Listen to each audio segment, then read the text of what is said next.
Wahyu pasal 21 ayat 9 sampai dengan 27. Yerusalem yang baru. Maka datanglah seorang dari ketujuh malaikat yang memegang ketujuh cawan, yang penuh dengan ketujuh malapetaka terakhir itu. Lalu ia berkata kepadaku, katanya, marilah ke sini, aku akan menunjukkan kepadamu pengantin perempuan mempelai anak domba. Lalu di dalam roh ia membawa aku ke atas sebuah gunung yang besar lagi, tinggi, dan ia menunjukkan kepadaku kota yang kudus itu, Yerusalem, turun dari surga dari Allah. Kota itu penuh dengan kemuliaan Allah, dan cahayanya sama seperti permata yang paling indah, bagaikan permata yaspis, jernih seperti kristal. Dan temboknya besar lagi, tinggi, dan pintu gerbangnya 12 buah. Dan di atas pintu-pintu gerbang itu ada 12 malaikat, dan di atasnya tertulis nama ke-12 suku Israel.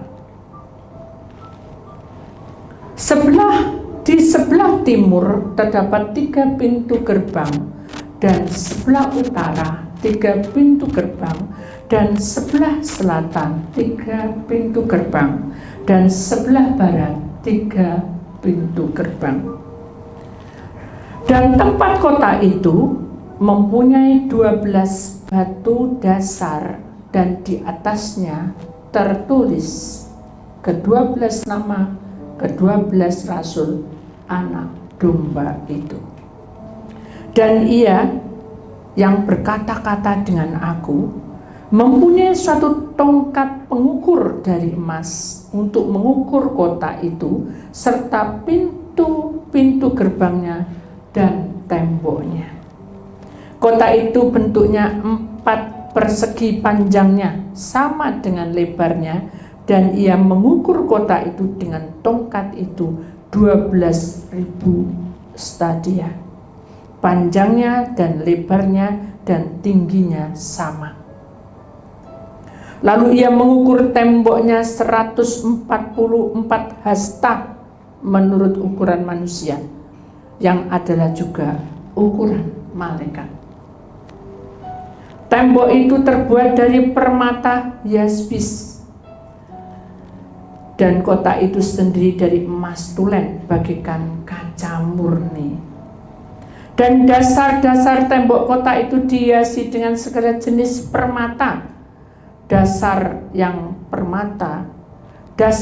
pertama batu yaspis, dasar yang kedua batu nilam, dasar yang ketiga batu mirah, dasar yang keempat batu zamrud, dasar yang kelima batu enam, dasar yang keenam batu sardis, dasar yang ketujuh batu ratna cempaka, yang kedelapan batu beril, yang kesembilan batu krisolit, yang ke-10 batu krisopras, yang ke-11 batu lasuhardi, dan yang ke-12 batu kecubung.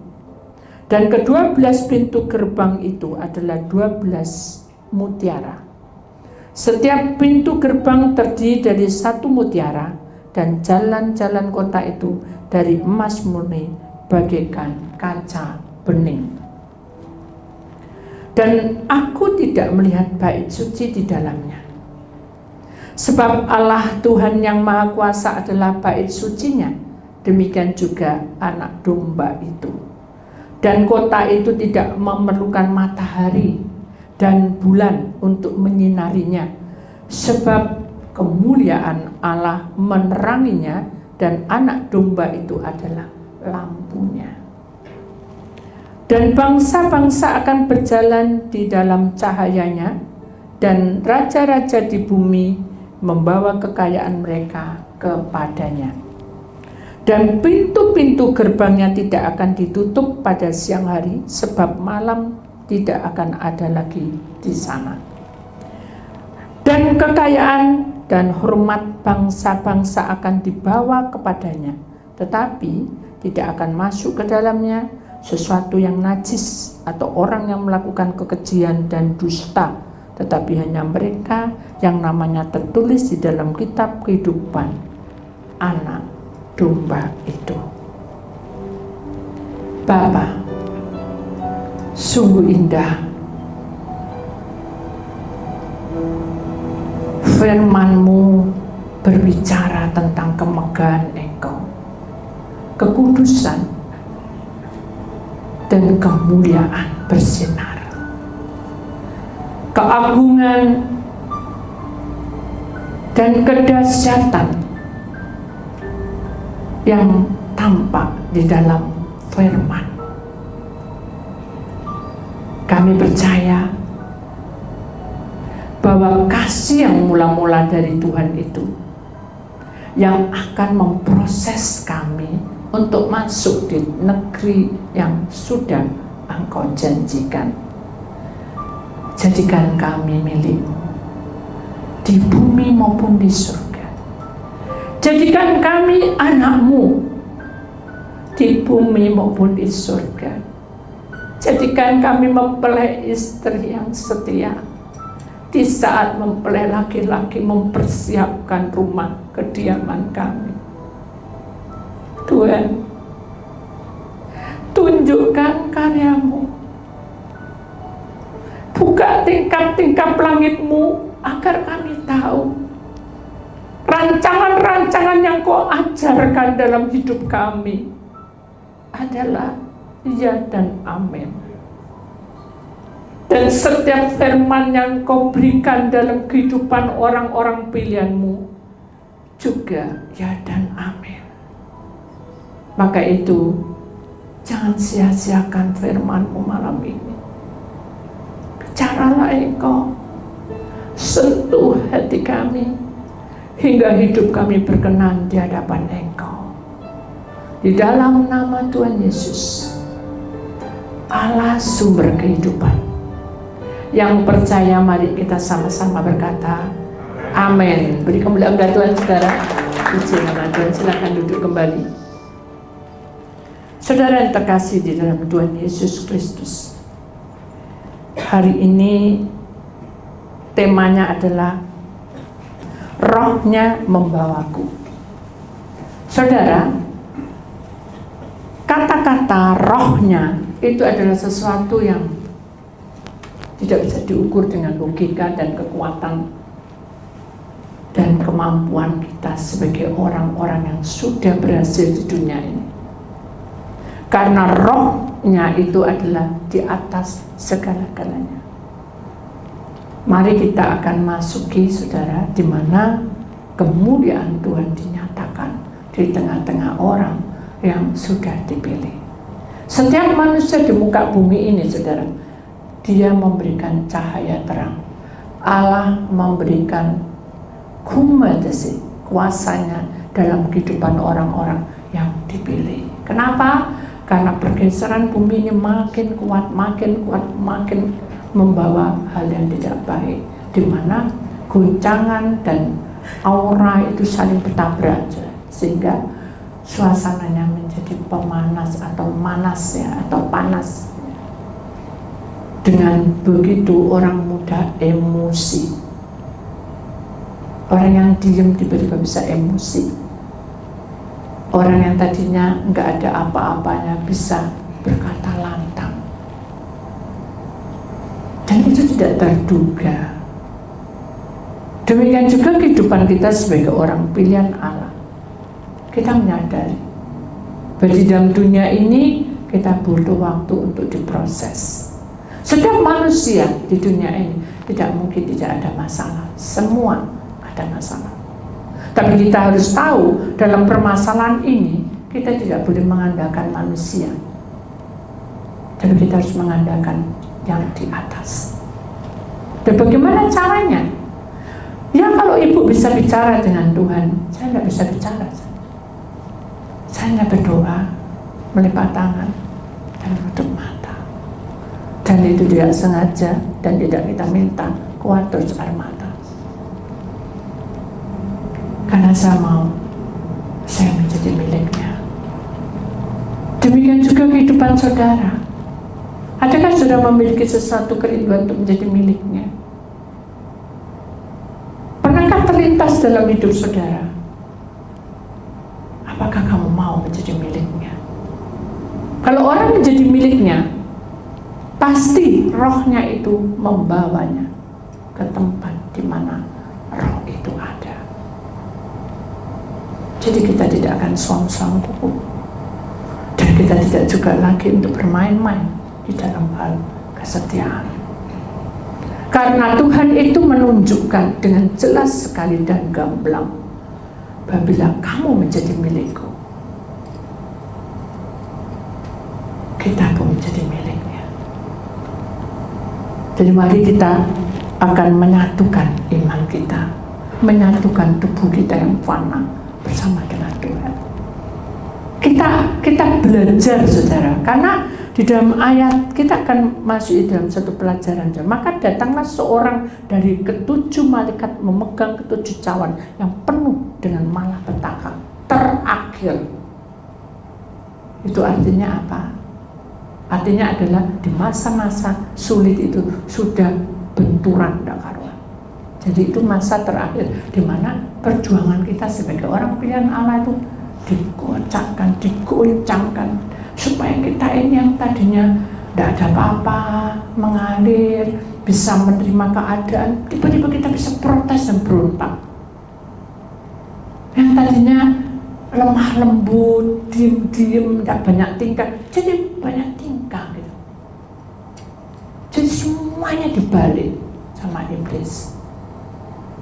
Hingga akhirnya Allah memberikan sabdanya, kita tidak boleh ikut dengan aura yang tidak baik, sehingga sabda itu betul-betul mengerikan, di mana yang terutama akan menjadi terakhir, dan yang terakhir sudah akan menjadi utama dalam kehidupan kita sebagai orang pilihan Allah. Kita sadar bahwa kalau kita sebagai orang pilihan Allah, saudara, orang yang menjadi pilihan Allah itu harus tambah hari tambah mengenal Allah. Dalam perjalanan hidup kita untuk mengenal Allah itu, kita harus meresponi dan mengenalnya. Kalau kita tidak mengenalnya, kita tidak tahu apa rencana Tuhan dalam hidup kita. Jadi kalau kita berduyun-duyun datang, ya, kita mencari, mungkin kita minta jawaban mengapa kok seperti ini. Betul, boleh. Tapi kita dengan datang itu, kita tidak berkata bahwa ini karena aku seperti ini, karena aku ada masalah ini. Jangan. Bilang sama Tuhan, saya rindu untuk mencintai Engkau. Amin. Saya rindu untuk mencari Engkau. Ketuk terus Tuhan, sampai aku bisa merasakan Engkau ada di sampingku. Kalau saudara mencari seperti itu, Tuhan akan buka semua yang terselubung. Amin. Tuhan akan buka semua yang tersembunyi, dan kita tidak bisa memikirkan hal itu, karena apa yang tidak dipikirkan Tuhan sudah sediakan untuk kebaikan kita. Saat kita sakit pun, kita harus berjuang, saudara. Saat kita menghadapi krismon, kita harus berjuang. Bukan kekuatan kegagalan kita sampai menjadi seperti ini. Bukan kekuatan kegagalan kita punya semuanya. Bukan kekuatan kegagalan kita pandai bicara. Saya ini contohnya. Saya tidak pandai bicara. Saya penakut, jujur. Saya tidak takutan. Tapi Tuhan pakai saya untuk berdiri di tempat ini. Bahkan Tuhan tidak berikan saya ciptaan apapun, tulisan apapun, tapi Tuhan berikan kronologinya sangat kuat. nggak saya bisa melihatnya dengan jelas. Mari kita juga mau belajar, saudara. Kalau saya diubah, mengapa saudara tidak bisa diubah oleh Tuhan? Setiap manusia punya liku-liku dan punya masalah. Masalah itu yang menghimpit kita sehingga kita tidak bisa berkembang dengan baik. Mari kita undang Rohnya.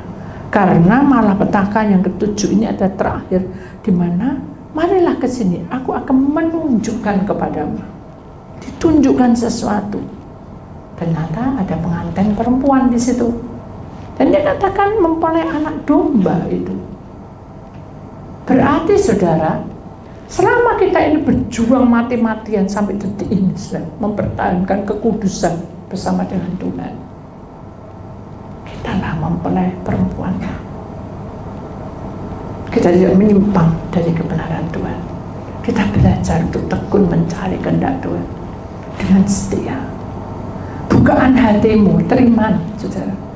Karena ini waktunya sudah tiba. Jangan menuntut seseorang.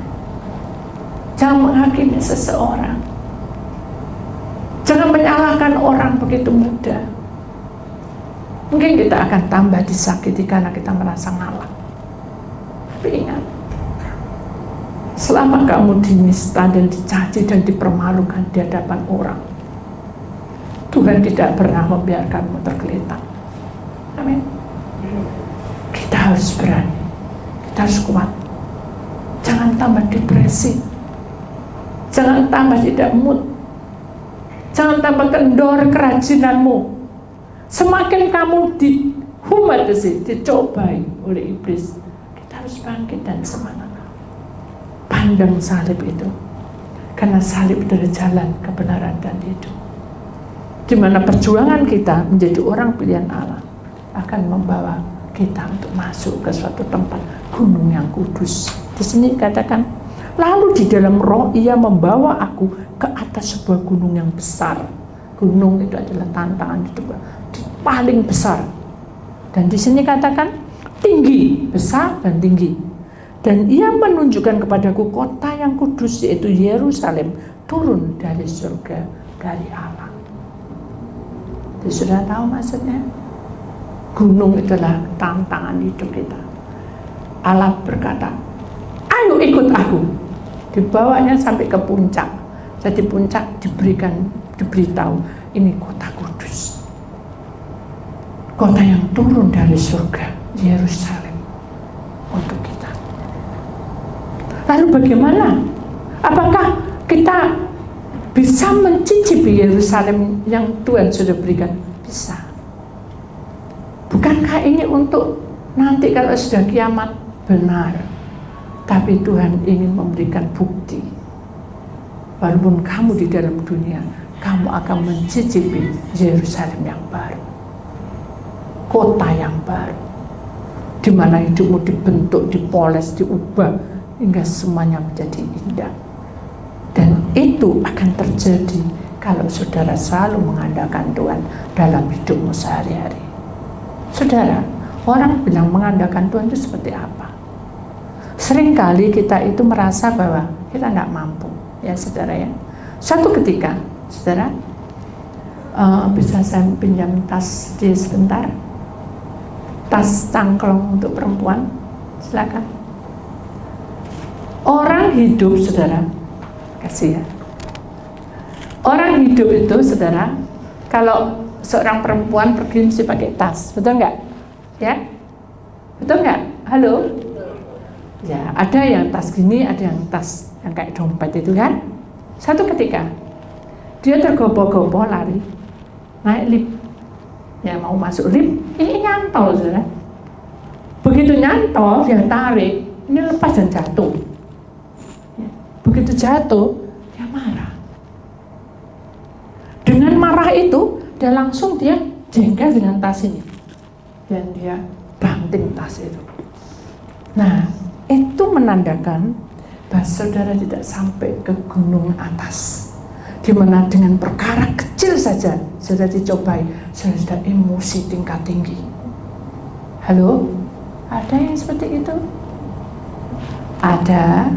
Tidak ada. Saya harap tidak ada. Ya, terima kasih. Lalu ada juga seperti ini, saudara. Kita beri ya sesuatu, kita susun rapi gitu. Disenggol cucuke, jatuh semua. Sudah disenggol, diinjek-injek pembantu sekali. Marah, langsung sungutnya keluar. Ya, pasti marah. Berarti sudah tidak sampai dibawa ke gunung yang tinggi. Itu perkara kecil, saudara, bukan perkara uang loh. Mungkin perkara uang bang, sungutnya panjang banyak gitu saja. Kita tidak boleh seperti itu. Halo ibu-ibu, tidak boleh ya. Mari kita imani bahwa dalam perjalanan hidup kita ini memang banyak liku-likunya, saudara. Tapi kita harus belajar sabar. Ada lagi, kita lagi cepat-cepatan. Biasanya nggak ada apa-apa. Ya sana tasnya loh, masa terus itu. Ini rajang-rajang dan kena seret. Nah, mulut ini berkata apa? Berkata baik apa berkata tidak baik? Nah tadi yang dengar siapa? Oh, Bu Titi tidak tahu. Yang dengar siapa? Malaikat dengan siapa? Setan. Kata-kata yang tidak baik itulah yang dipegang oleh setan. Hingga ketika kamu berkata, ada orang bilang, aku mau pesen ya, mau pesen roti. Ini kan dari saya yang biasanya saya ada pesanan roti. Susun 7, wah biasanya cuannya wakai batin itu begitu, kata-kata yang nggak bener nanti keluar. Dikurangi nggak sama iblis? Halo? Iblis berani menghancurkan nggak rencana itu? Halo? Menghancurkan, saudara. Sudah dikasih DP, saudara.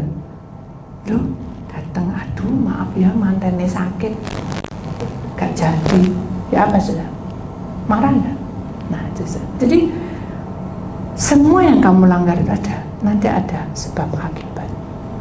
Jadi mari kita imani bahwa Yerusalem yang sudah Tuhan berikan itu adalah hak kita untuk kita terima. Amin. Kita buka hati kita lebar-lebar bersama dengan Tuhan. Ketika kita kena masalah, kita bilang apa? Tuhan tolong aku. Gitu. Terserah. Tolong aku. Begitu saya mengalami masalah, saya itu tidak tahan. Saya nyangget ke tangan saya, cuma pegang salib tak gedor-gedor gitu. Gak ada, tidak ada apa-apanya salib. Salib cuma patung kok.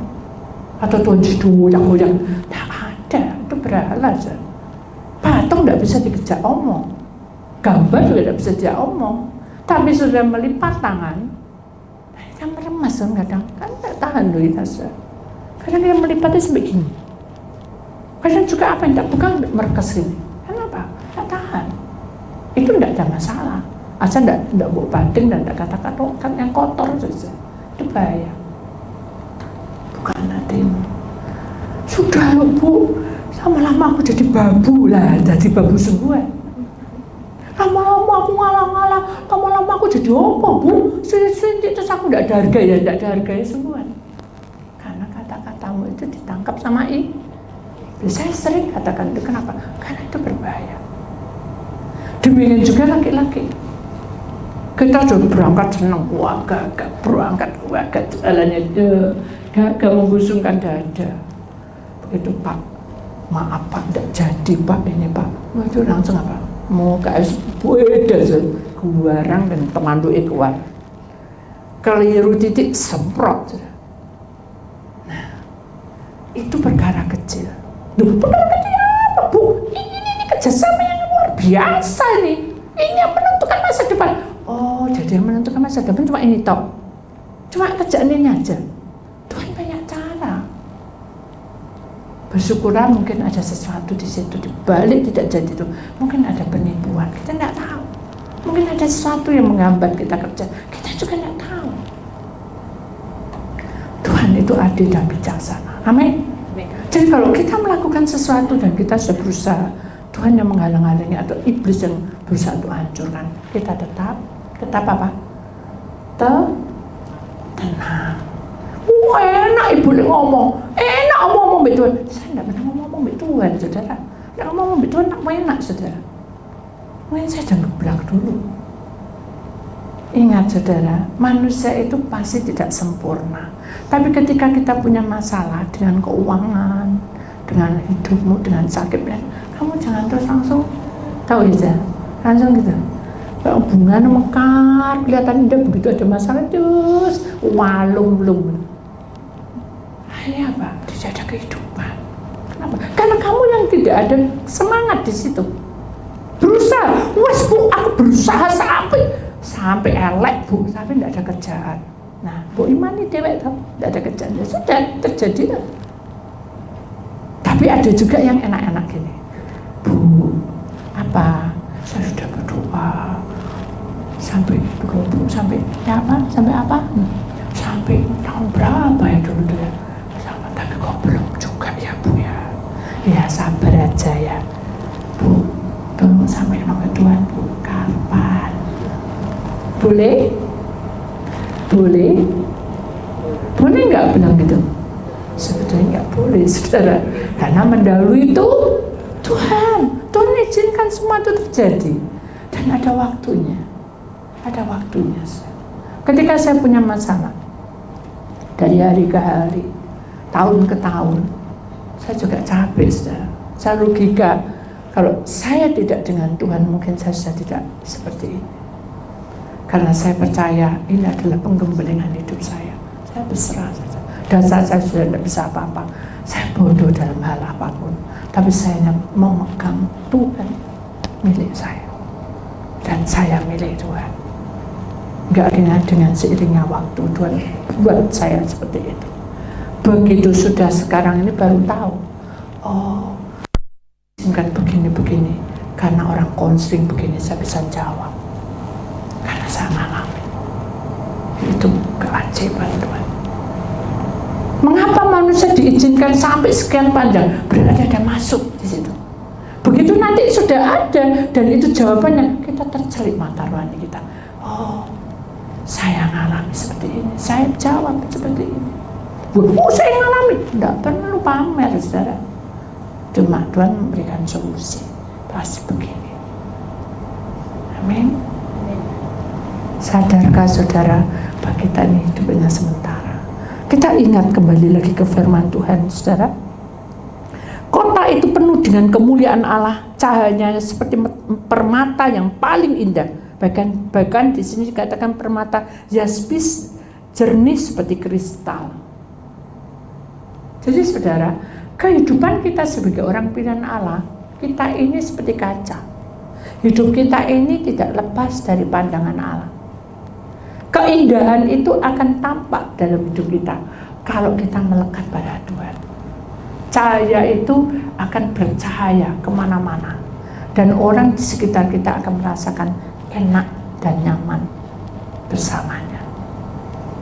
Dan ingat saudara, jadi kita ini jadi surat Kristus, dan surat Kristus itulah yang menerangi orang-orang di sekitar kita. Jadi kita nggak perlu, maaf ya saudara, selalu begini. Apa ya? Aku nulis konsen Bu Budi puluhan kali, tapi jawabannya tahu kamu? Gak tahu. Orang baru saja. Sabar, mengalir. Tahu enggak? Enak lek ngomong gitu loh itu saudara. Bagaimana kemuliaan Tuhan turun di tengah-tengah kita, sementara kita bilang begitu sama diri kita sendiri. Ada kemenangan di situ? Halo? Ada. Kalau kita menjadi milik Tuhan, kita akan tahu bahwa tembok besar yang lagi tinggi, pintu gerbangnya ada 12, itu akan tampak dalam hidup kita. Pintu gerbang itu adalah jalan menuju kemuliaan Tuhan. Mengapa 12? Karena Tuhan memilih muridnya 12. Kemudian di sini dikatakan juga, dan di atas pintu gerbang itu ada 12 malaikat. Jadi tidak hanya pintu gerbang tok yang dibuka, tapi Tuhan juga menunjukkan di atas pintu itu ada malaikat. Berarti dalam setiap percobaan dan tantanganmu itu sebetulnya malaikat itu sudah ada di atas hidup. Cuma kamu tidak peka. Gak pekanya apa? Aku mau suruh puasa, tak suruh puasa, ya tak puasa. Tapi gini, tak bilangi ya, nggak ada di sini. Jam 6 sampai jam 9, nanti jam 8 hubungi saya. Tak bel sampai jam 10, nyambungin jam 4 sore. Terus saya bilang, sudah makan Bu? Pegel aku. Terus, jadi saudara itu ya apa ya, menuntut Tuhan supaya sudah selesai. Kalau sebetulnya kalau jam 8 tidak bisa dihubungi, saudara berkata apa? Pujilah nama Tuhan. Ya toh, saya harus belajar dewasa, berserah pada Tuhan. Kan gitu saudara. Jam 4 baru dihubungi, maaf ya, oh enggak apa-apa Bu, saya juga sudah berdoa tadi. Akhirnya kita sama-sama lega, sinar itu ada, kemuliaan itu ada. Jadi kita akan membesarkan nama Tuhan dengan tingkah laku kita. Kan gitu saudara. Amin. Rasanya tidak puas. Amin. Kalau saudara dibilang 6 sampai 9, 9 sampai 12, 12 sampai 3, 3 sampai 6, 6 sampai 9, nanti ketemu nih kapan Ibu Titi?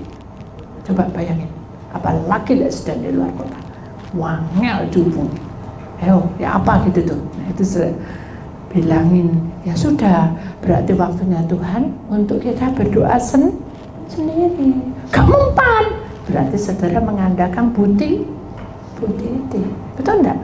Mengapa kita ditelepon 4 kali, 5 kali tidak bisa? Berarti ada sesuatu. Kita kan tidak bisa. Mama saya lagi perangi, ada roh yang bunuh diri, tak terima teleponnya. Saya nyambung, roh bunuh dirinya masuk ya apa? Saya jadi PR-nya jualan. Waduh, masuk di sini kan gitu saya tidak mau terima itu. Tapi tidak bisa diomong gitu. Alah, ya udah. Sudah ngerti. Besok lagi, gitu lagi. Nah itu sudah. Jadi kita tidak boleh bebal. Kita harus tahu. Oh ya, berada ada sesuatu. Doa kan gitu. Oh Tuhan, tolong mungkin lagi perang ya. Tuhan lindungi kan gitu sudah. Harusnya kan harus saling membantu, saling berdoa satu dengan yang lain, saling mengisi kan gitu. Betul nggak? Betul lah enggak? Harusnya kan gitu. Nggak bisa nggak? Wah sama itu perang udah budi tidak lalu sakti timbang aku. Lah saya bukan dukun sudah. Sakti tidak ada saktinya. Saya manusia biasa. Saya juga pernah sakit, pernah sedih. Mari kita menyatukan iman kita. Kita memiliki tembok besar tadi itu. Amin. Kita memiliki gerbang-gerbang 12 tadi. Kita dipilih oleh Allah. Salah satu gerbang ada milik kita. Amin. Kemudian di sini dikatakan pintu-pintunya ada malaikat Tuhan. Amin. Kita amini. Malaikat Tuhan itu akan menjaga kita sepanjang masa sampai kita dipanggil ajal tiba. Itu janji Tuhan dong untuk kita. Kemudian di sini dikatakan itu tertulis ke-12 suku Israel. Itu menandakan bahwa kamu, namamu itu tertera di situ semuanya. Nama-namamu. Maka itu berbahagialah kamu yang dipilih oleh Allah. Dari jurusan mana? Di sini kata sebelah timur terdapat 3 pintu, sebelah barat ada 3 pintu, utara, selatan, semuanya itu ada pintunya. Berapa? 3. Apa maksudnya? Tubuh, roh, jiwa. Jadi pintu gerbang yang besar tadi sudah dijagai malaikat, masih juga tubuh roh jiwanya dijagai. Loh, sudah lengkap tuh saudara, betul enggak? Tapi aku gak kroso ibu, ya ibu kroso. Nah maksudnya dirasa, oh ini dingin gitu saudara. Oh ini, kok situ kok apa, oh aku juga ngerasa gitu tuh saudara. Kan gak seperti itu. Kalau kehadiran Tuhan itu dirasakan tuh kita merasa damai. Nggak perlu kiri kanan dirasa coba. Oh aku pasti kerasa. Itu namanya coba-coba. Tapi kalau saya terus fokus ke Tuhan, banyak, ribuan, tetap berdoa fokus. Seperti siapa yang fokus itu? Seperti siapa? Ada seorang ibu yang merambat dari bawah. Siapa nih? Kemudian percaya dengan iman. Asal aku memegang jubah, aku pasti sembuh. Siapa ini? Siapa? Nah, berapa tahun pendarahan? 12 tahun. Mengapa kita kok kalah bin orang yang sakit 12 tahun pendarahan? Bau gak enak. Pendarahan yang kuasa, berbau amis. Mengapa Tuhan memperhatikan orang ini? banyak kerumunan. Karena dia tahu iman orang ini sungguh-sungguh. Mengapa orang yang sakit yang seperti itu 12 tahun bisa merangkak, merambat ke orang-orang, tidak pedulikan, diinjak-injak, dia sampai ke jubah Tuhan? Karena dia percaya dengan semangat dan iman menuju ke tempat Tuhan. Sama, kita harus merangkak mencari Tuhan. Walaupun kiri kanan heboh, biarin saja, terus pegang jubah Tuhan. Kita ambil bagian itu. Amin. Mari kita ambil bagian itu. Kalau kita masuk dalam dunia roh, jubah itu adalah pujian, penyembahan, sembahan, pujian. Walaupun suara kita cemplang gak karuan. Kata suami saya, cecak logro gara-gara nyanyimu katanya. Kita tuh nyanyi enak-enak, dia bilang cecaknya jatuh loh gara-gara kamu nyanyi. Tapi saya marah, enggak, saya tambah ketawa. Bukan kena gitu, enggak. Ya gak apa-apa sih. Ya apa-apa, cecak muji Tuhan gitu. Enggak ada masalah. Kalau kita terus berdebat akhirnya, buat apa berdebat? Tidak boleh berdebat. Amin. Lebih baik kita mengambil yang jalan tengah, damai. Amin. Ya. Kemudian kita perhatikan lagi saudara, di tembok kota itu mempunyai 12 batu dasar, di atasnya tertulis ke-12 nama ke-12 Rasul Anak Domba itu. Batu itu menandakan penanaman iman kita. Makanya Tuhan berkata, Petrus, kamu adalah batu karang yang teguh. Berarti tandanya bahwa Petrus itu akan dipakai Tuhan sampai kedalaman akarnya, imannya, sampai dia mati tetap cinta Tuhan. Mari kita juga seperti itu. Amin. Kita ini adalah batu karang yang teguh. Amin. Amin. Amin apa enggak? Beri gemelam dah Tuhan saya ya. Kita imani bahwa kita harus memiliki iman seperti batu karang yang teguh. Tapi bukan karepe dewek. Itu namanya atos atin. Kamu harus puasa, Pak. Hah? Puasa. Hah? Domongi, doblek. Nah, itu enggak boleh. Udah, kamu mau puasa enggak? Gitu aja. Hah? Kamu mau puasa enggak? Sakarep. Nah, lek bilang sakarep itu sudah, biarin aja, aku mau puasa. Kamu mau puasa enggak? Udah, dia puasa, ya ikutin, enggak ya enggak usah. Gara-gara kamu enggak puasa, enggak boleh. Itu urusan mereka. Jangan memaksakan orang. Walaupun suami, istri, anak, mantu, cucu, biarkan dia bergerak sendiri. Itu lebih hidup. Tapi kita melipat tangan dan menutup mata, berdoa, Tuhan tolong. Ini suami saya kok enggak mau puasa, Tuhan tolong. Ini istri saya kok cerewetin temen, Tuhan tolong tutup mulutnya, gitu ya. Betul itu? Enggak boleh, saudara, itu enggak berkata tutup terus orang bilang aku mau pesen roti, gitu ya, apa? Males ngomong. Nah, akhirnya enggak pesen banyak. Tuhan tolong supaya istri saya menjadi berkat. Jangan Tuhan tolong supaya suami saya atau istri saya supaya mendapat berkat. Walaupun dia cerewet kayak gitu, Tuhan tetap aja dia diberkati. Tidak boleh kayak gitu juga. Tidak boleh ya. Cerewet tidak cerewet itu urusan Tuhan. Amin. Kita harus serahkan sama Tuhan. Dan ia berkata-kata dengan aku, mempunyai suatu tongkat pengukur. Nah ini sebenarnya. Dari suami istri pengukurnya beda. Tetapi di sini dikatakan pengukur kota itu serta pintu-pintu gerbang dan temboknya kota itu ada persegi 4. Jadi kita itu harus seimbang antara kehidupan kamu dan perjalananmu, antara di bawahnya adalah orang-orang sekitarmu, di atas adalah Allah. Jadi harus seimbang, satu kotak, setara, seimbang. Tidak boleh pilih kasih. Doa toh, tidak kerja, tidak bisa. Itu intinya gitu. Kerja toh, tidak doa, yo habis. Intinya gitu ya. Doa, kerja, bersama Tuhan, tapi musuhan, yo habis. Intinya gitu. Jadi sesuai. Satu kotak itu sesuai, seimbang. Besar panjangnya, nih sudah ayat 15. Besar panjangnya seimbang dengan perilaku hidupmu. Amin. Amin. Ya, kita imani ya saudara.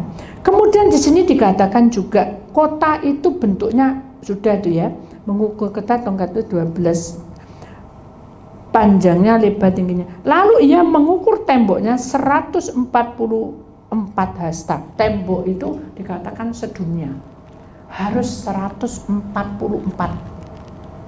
Di sini dikatakan 144 hasta menurut ukuran manusia. Jadi menurut kemampuan manusia, tapi Allah memilih 144. Ia yang adalah juga ukuran malaikat.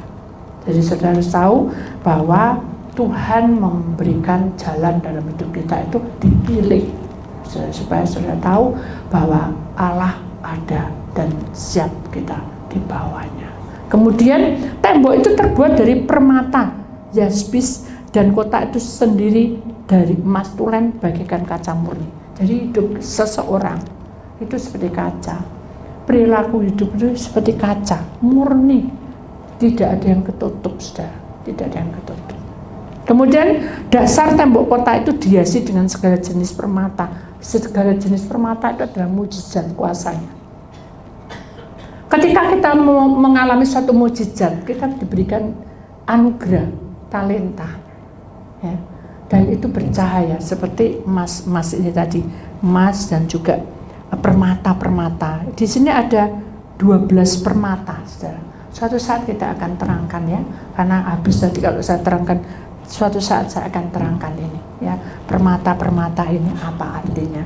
Itu ada 12 permata. Di sini dikatakan bahwa ke-12 itu ditempelkan atau diberikan ke 12 pintu gerbang, itu ada 12 mutiara. Bayangkan sudah dikasih permata, dikasih mutiara setiap gerbang. Mutiara itu ada opahmu. Ketika kamu bekerja, opahmu ada. Ketika kamu melayani, opahmu ada. Itu diberi mutiara. Di sini dikatakan setiap pintu gerbang terdiri satu mutiara dan jalan-jalan kota itu dari emas murni bagaikan kaca bening. Jadi kalau kita punya mutiara, saudara, dari kemuliaan Tuhan, maka kita punya jalan itu jalan yang terdiri dari emas yang bening. Jadi kita tidak perlu pakai sentolok, pakai lampu, tapi kita jalan dengan enaknya. Kita dipakai Tuhan dengan luar biasa. Mau? Amin? Amin itu sedikit saudara. Amin? Amin. Mari kita mau saudara, kita lewati dengan hati yang terbuka dan siap. Dan aku tidak melihat bait suci. Jadi ketika mutiara, emas-emasan tadi, perhiasan semua itu diberikan kepada kita, saudara, sebagai anaknya diberi tanda, maka tidak ada lagi Allah yang kelihatan bertata, tapi itu bersinar sendiri. Sinarnya Allah itu menyinari kita, masuk, mengurapi kita. Bahkan di sini dikatakan bahwa anak domba itu demikian juga bait suci. Bait suci adalah mesbah doa kita. Jadi kita sudah menyatu dengan Tuhan Yesus. Kalau Allah itu menerangi, seluruh dunia terang, hidup kita terang, jadi terang. Kemudian Yesus sebagai bait suci atau mesbah doa itu akan makin menyala. Hebat bukan? Ajaib bukan? Alangkah indahnya kalau kita memiliki hal itu. Amin? Amin enggak? Amin enggak? Amin. Mari kita masukin saudara, karena ini perlu belajar ya saudara. Dan bangsa-bangsa akan berjalan di dalam cahayanya. Raja-raja di bumi membawa kekayaan mereka kepadanya. Bisa tahu maksudnya? Orang-orang akan berduyun-duyun mencari kebenaran Allah. Bukan karena suatu agama. Agama itu akan menuntun kita. Tetapi orang yang berduyun-duyun itu mencari kebenaran adalah saksi dari perilaku hidup kita. Kita akan menjadi terang di antara segala bangsa. Dan kita dipakai. Amin. Mau kan? Amin. Kalau amin, jangan ngawos ya. Tadi firmannya apa? Ambo aku gak tahu, aku ndelok rambutnya putih TikTok. Jadi aneh. Saudara itu bukan melihat penampan atau sesuatu yang aneh, tetapi saudara sudah menyimpang dari kebenaran Allah. Benar nggak? Kalau saudara menjadi milik Allah, saudara harus memandang apa yang Tuhan berikan kepada saya hari ini. Apa? Itu adalah rema buat saya.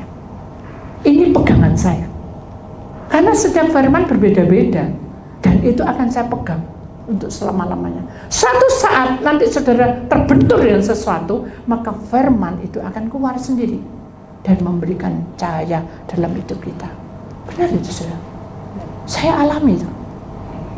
Suatu ketika, saya akan tutup sebelumnya, saya lanjutkan ini dulu saudara.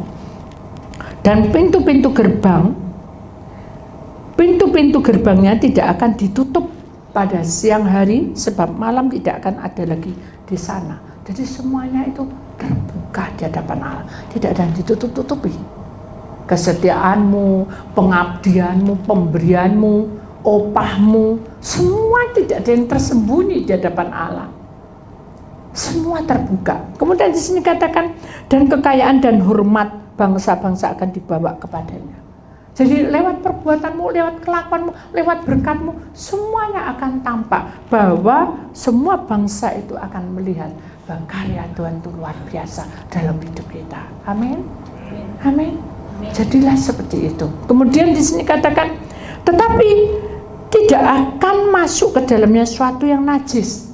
Ingat baik-baik, suatu najis itu bisa sudah tidak kuat, tanya orang. Dan tidak kuat pergi ke hal-hal yang tidak baik, tidak boleh saudara.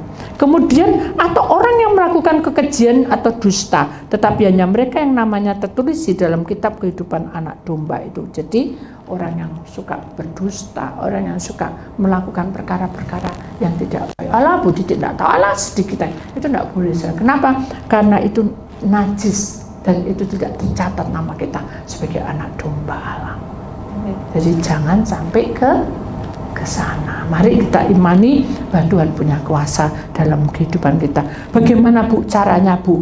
Agar saya itu bisa melekat sama Tuhan dan saya tahu bahwa Tuhan itu ada bersama kita. Ada satu nyanyian sebelum saya kasih kesaksian. Roh Kudus kau hadir di sini. Sekarang bayangan saudara apa kalau Roh Kudus hadir di sini? Oh, burung merpati. Oh, sinar besar. Oh, Tuhan Yesus. Oh, jubah Tuhan. Itu halusinasi. Kalau Roh Kudus kau hadir di sini, ya Tuhan aku tidak layak.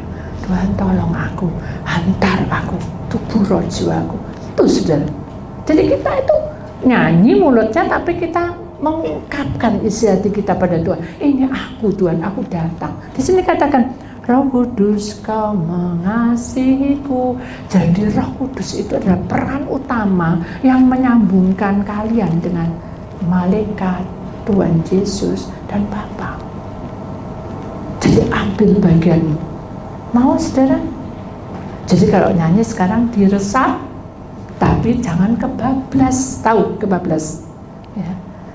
Roh Kudus kau hadir di sini. Senyap. Roh Kudus kau mengasihiku. Senyap. Nyanyi lagi. Kau lembut, kau manis, sih ngorok-ngorok. Itu namanya bukan memuji Tuhan, tapi ngantuk di hadapan Tuhan. Jadi akhirnya apa? Iblis yang datang. Tidak ada urapan Allah. Jangan ya saudara, mari kita imani bahwa Roh Kudus itu akan tetap tinggal dalam hidup kita, dihidupkan nyalanya. Dengan cara apa? Nyanyi, berdoa, baca firman, ajakan bicara. Roh Kudus ayo baca firman. Jangan terus kayak gini saja. Jangan yang aneh-aneh. Kata Bu Didik, Roh Kudus dipanggil ya. Kita disepakno. Sini Roh Kudus sini, padahal tidak ada apa-apa. Oh sih, loh kok dijatuhno pada jatuh dewek saudara. Loh jangan dijatuhno sini. Itu gini nanti saudara. Betul enggak? Wah ini ajaran Bu Didik sesat ini. Istrinya marah-marah nanti. Betul enggak? Itu enggak baik saudara. Tapi kalau kita mengimaninya, Roh Kudus hadir, saya tenang karena Roh Kudus hadir. Tapi kalau Roh Kudus tidak hadir, bagaimana Bu tanda-tandanya? Ya pikirannya ngalor ngidul itu saja. Tahu ngalor ngidul? Kita Roh Kudus, aduh, HP ku tadi carry di mana? Nah, tidak itu bukan Roh Kudus, cari HP. Jadi kita harus tahu fokus ke Tuhan itu kosongkan hidup yang itu sudah pokoknya aku datang, Aku minta Roh Kudus datang urapi aku. Amin. Amin. Ya, saya beri kesaksian, kemudian kita akan nyanyikan lagu ini. Suatu ketika, saudara ya, saya itu pergi ke pasar, ya. Pukul 3, setengah 4 itu saya ke pasar, karena belakang rumah itu sudah pukul 2 itu sudah ramai, jadi pukul 3 itu tidak ada masalah, sebetulnya tidak ada masalah. Suatu ketika, saudara, waktu itu saya melewati tembok yang tinggi dan gelap. Memang di lorong itu gelap. Ada orang merokok. Nah, saya itu nggak tahu. Tadinya biasanya kalau saya lewat, saya lihat ada orang atau apa, saya nggak jadi gitu. Nunggu bakul datang, saya barengi gitu. Ada barengi. Tapi kali ini saya tergesa-gesa. Karena saya pikir saya harus masak lebih banyak, karena hari ini ada ulang tahun anak saya. Saya nggak tahu, tiba-tiba di depan ada orang rokok. Bul-bul. Begitu bul-bul ada mobil jalan, sepeda motor jalan, kan ada lampu. Ternyata itu ada botol-botol yang orang mabuk. Budek. Wah, saya ngerudek. Waduh, Tuhan, ini apa? Saya berserah. Tapi saya sudah berdoa. Itu logikanya. Saya sudah berdoa. Saya sudah serah sama Tuhan. Loh, kok kenyataannya kayak gini? Itu saya mau, tapi saya berserah. Saya jalan apa balik ya? Balik diikuti. Tapi jalan kan saya bisa ngawasi, tapi saya tidak tahu ya apa. Nah, kalau saudara bingung gitu terus, dengan otak kita mikir, tidak akan jadi. Pasti ada sesuatu.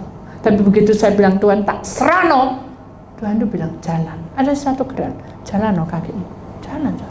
Dan yang paling heran, kaki saya itu kan tidak bisa jalan cepat, bisa melangkah cepet, jadi tiba-tiba di tempatnya terlotor. Pengen. Dan itu sih jalan itu apa kan gitu sih. Puasa Tuhan itu banyak cara. Amin. Jadi saudara jangan kejepit sekalipun saudara ada sesuatu yang membuat saudara mati lah kasarannya. Kalau bukan waktunya, Tuhan pasti bela kita. Amin. Amin. Karena kita anak Tuhan. Karena kita sudah percaya pada Tuhan, berserah. Doa sudah, tapi berserah harus. Amin. Amin. Amin. Ya, jadi kita harus berserah aja. Berserah itu tidak mudah, tapi kita harus berjuang. Amin. Ya, itulah firman Tuhan. Kita sadar bahwa Tuhan itu beserta dengan kita. Kita akan nyanyikan satu lagu. Oh ya, saudara, kita akan perhatikan lebih dulu. Maaf, kita akan perhatikan lebih dulu karena tadi saya menerangkan rohnya membawaku. Kita lihat gambarnya dulu.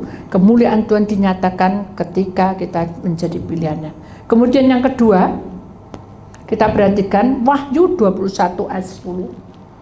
Kita perhatikan di sini kerajaan Allah hadir di tengah-tengah kita. Lalu di dalam roh itu membawa aku ke atas sebuah gunung yang besar, lagi tinggi, dan ia menunjukkan kepadaku kota yang kudus itu, Yerusalem, turun dari surga, dari Allah. Amin. Ini ayat indah sekali, saudara.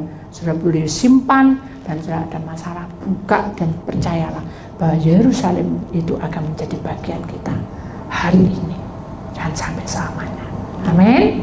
Kita imani bahwa Tuhan akan membawa kita ke tempat di mana Tuhan antar kita. Kemudian kata-kata yang indah itu, ada manusia yang berjalan menuju kebenaran Allah, walaupun kiri kanan banyak masalah, saudara. Itu awan gelap itu ada masalah. Ular, setan, dukun, santet, kutuk, apapun sudah ada di situ, tapi dia tetap menuju terang itu. Terang itu memberi garis, saudara. Ya kan? Kita kalau lihat di dalam gambar ini hanya satu gambar, saudara. Satu bukan kenyataan, tetapi ini ada satu gambaran aja, ya. Roh Tuhan terang dalam kegelapan. Jadi Tuhan itu memberi terang di saat kegelapan tiba. Dia adalah panduan kita, membimbing kita dalam perjalanan kita, mengikutnya dengan iman dan penuh harapan menuju Yerusalem baru, tempat kasih dan damai abadi. Amin. Jadi Tuhan itu menuntun kita sesuai dengan kehendaknya. Firman Tuhan ini sangat indah buat saya. Saya capek, saudara. Jujur saya capek. Tapi ketika saya mengingat semua ini, saya jadi ikut semangat kembali. Dan saya merasa ada satu kesegaran yang memulihkan hidup saya. Saya tahu bahwa setiap orang konseling itu, saudara, auranya itu menyerang kadang. Orang yang tidak baik, aura yang tidak benar, tapi saya kuat karena Tuhan. Tapi namanya manusia fisik ini tidak kuat, saudara, terus-terusan ya. Pasti sakit semua. Kemarin malam saya ngeleang dan pusing. Saya hanya berkata pada Tuhan, Tuhan besok tuh ada ibadah, saya harus bagaimana? Paginya juga saya harus pergi menyelesaikan. Nah, itu loh saudara, besok saya harus mengerjakan lagi PR lagi. Jadi itu terus beruntun. Tapi saya tahu kecapean saya ini Tuhan saya kuatkan lewat firman. Dan saya tahu Tuhan itu bicara terus dalam hidup kita. Ingat saudara, langkah kita ini miliknya. Kalau kita capek, Tuhan akan beri penghiburan. Amin. Dan saya tahu Yerusalem yang baru, Yerusalem yang diberikan Tuhan di bumi, sudah saya dapati. Buktinya apa? Saya ada di tempat ini dan sukacita. Amin. Mari kalau saya diberikan perubahan, saudara juga ya. Amin. Kita imani ya. Minta Roh Kudus tinggal dalam hidup kita. Kita buka hati kita.